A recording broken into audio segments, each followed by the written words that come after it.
Seguimos ao vivo com Entre Nós e vamos direto a Brasília. Nossa conexão agora com o Túlio Amâncio. Boa tarde para você, Túlio. Oi, Adriana. Oi, Fábio. Boa tarde a vocês e a todo mundo. Vamos lá. Túlio, vamos ao que é notícia na CPMI do 8 de janeiro, que investiga os atos criminosos, os ataques aos três poderes. O ex-diretor da Polícia Rodoviária Federal, Silvinei Vasquez, depondo. Teve bate-boca, teve muita confusão, mas a gente vai focar no que está sendo dito nesse momento.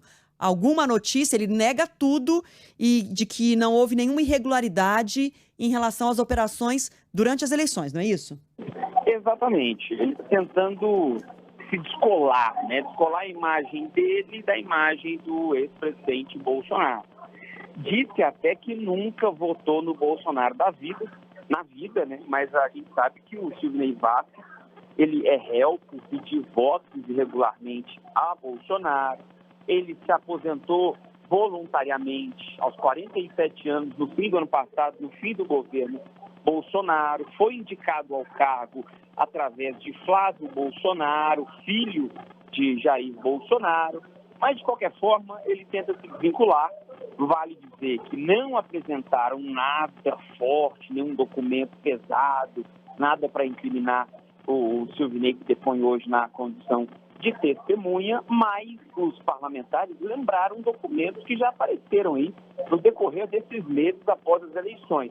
Por exemplo, um relatório do Ministério da Justiça que diz que o trabalho de fiscalização, as blitzes realizadas pela PRF aumentou em 108% do primeiro turno, em 2 de outubro, para 30 de outubro, a data do segundo turno. Foram 619 abordagens, 108% a mais, isso no dia 30 de outubro. E metade dessas abordagens no Nordeste. Aí o Silvinei rebateu, disse que isso não é verdade, que o Nordeste não foi o estado mais fiscalizado, que o Sudeste foi mais fiscalizado, que o Sul também foi mais fiscalizado.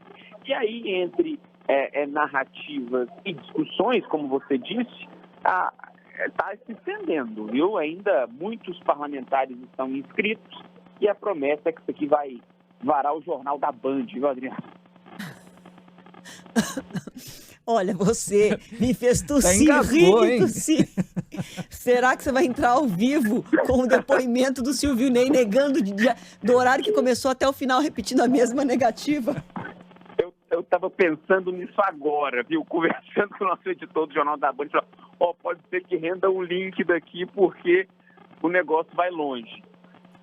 Ô Túlio, vamos mudar de assunto rapidamente, né? Porque tem um outro assunto importante relativo àquela chamada MP dos Ministérios, né? Como deu que falar esse MP da Esplanada, para a gente relembrar para o nosso ouvinte, é aquela medida provisória que foi alterada ali na Câmara dos Deputados. E essa MP, no final das contas, mudou um pouquinho as funções, ou algumas funções, de alguns ministérios do governo Lula. O presidente vetou, ou melhor, sancionou essa MP, mas com alguns vetos. Por exemplo, um deles,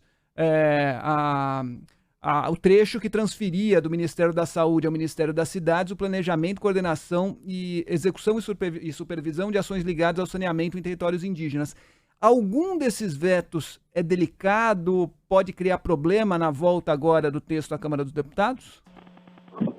Olha, a avaliação aqui na Câmara é que o Lula, ele de fato está se sentindo mais forte do que algumas semanas, a gente pode dizer,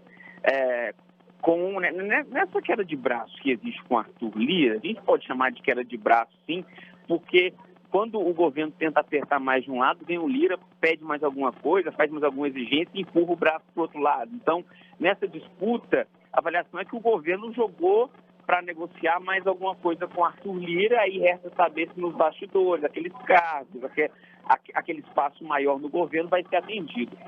Além disso que você falou, Fábio, outros 2 vetos chamam muita atenção, que um desses trechos vetados por Lula da transferência da Política Nacional de Recursos Hídricos do Meio Ambiente, que é comandado pela Marina Silva, que ia para o Ministério de Integração Regional do Valdez Góes, e não vai mais.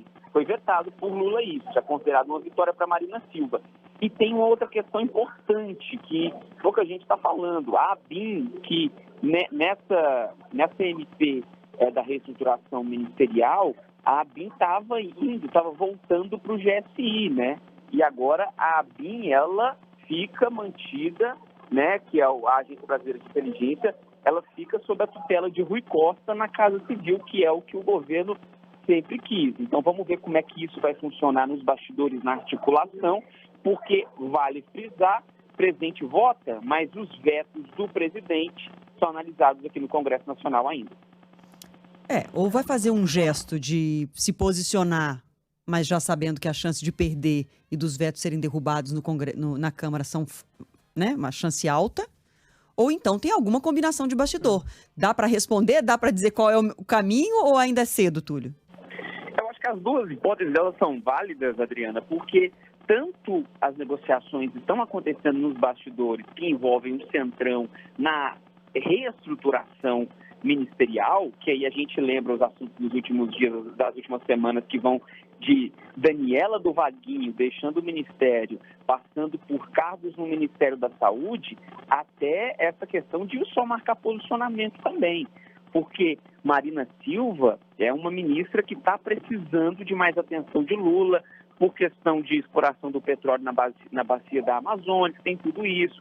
Então Lula quer dar um aceno a ela e quer ser visto como presidente que tem um olhar para essa questão ambiental. Então, essas duas hipóteses que você levantou, as duas fazem sentido e eu arrisco dizer que tem um pouquinho de cada coisa. Vamos aguardar, você vai acompanhando pra gente. Não me faz tossir à noite no Jornal da Band, hein, se você entrar ao vivo. Vai contando pra gente os bastidores conforme você for apurando aí, porque é isso, os vetos voltam então agora para serem apreciados na Câmara. Lula já teve vetos derrubados, né, no caso do saneamento, não sei se vocês se lembram do marco do saneamento.